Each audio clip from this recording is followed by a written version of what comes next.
Good morning. I hope you're all doing well. Something kind of interesting happened, and I'm about to make a really good deal for some people.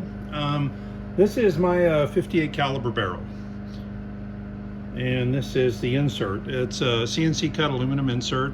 580 pellet will not fit in. It's got to be sized 579, which is what mine are. A 579 fits in perfectly, because that's the same size I sized them for the Zeus and for the Element and a couple other guns that are using 58 cal, the Megalodon.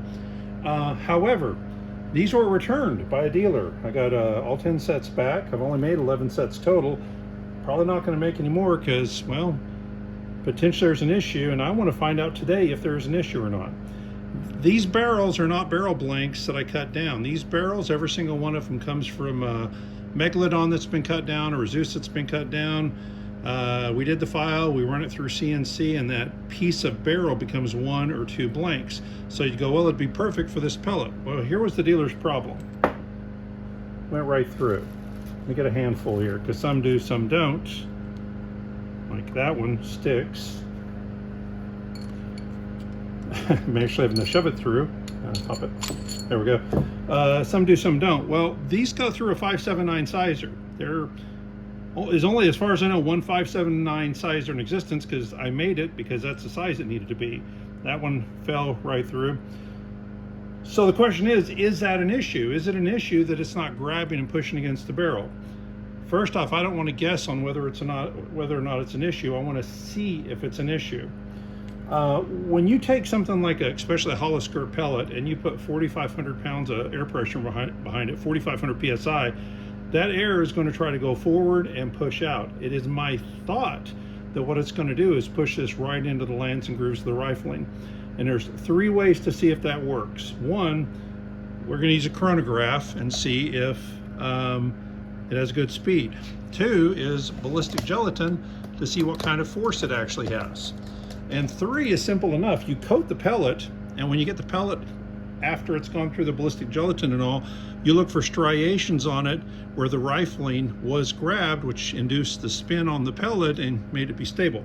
So that's what we're shooting for. Now, I could have powder coated it, but the problem with powder coats is it builds out the layer. It's physically bigger after I powder coat it, and I don't want that. I want to see what the pellets are doing. So this real low-tech solution works pretty well.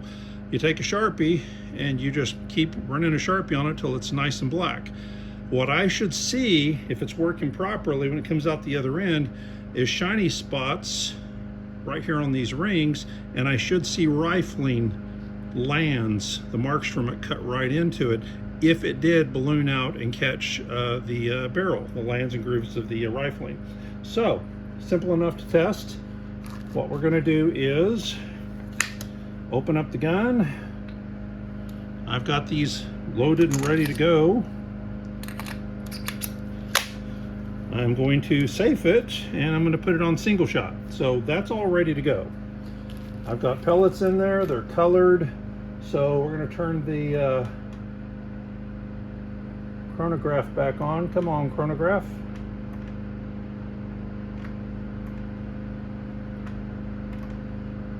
Okay, so I'm already in the middle of this video. The battery's dead on the chronograph. So what we're going to do is see how it reacts on ballistic gel. That chronograph's been on for 30 minutes, and apparently I ran the last 30 minutes of juice out of it.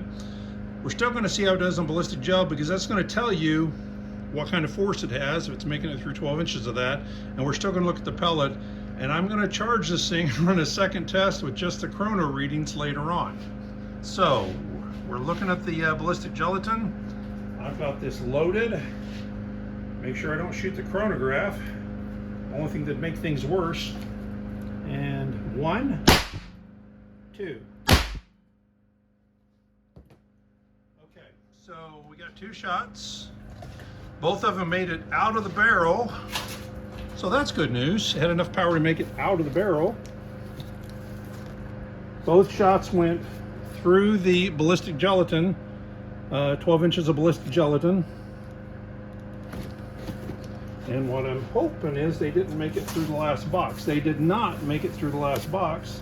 So I should be able to find 2 pellets stuck in cardboard.